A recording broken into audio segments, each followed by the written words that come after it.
letu. Tufanye sote bidii, nasi tujitoe kwa nguvu.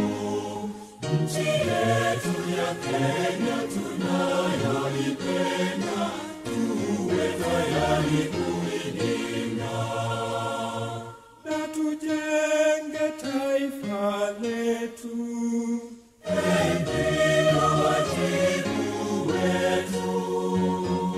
Kenya istahili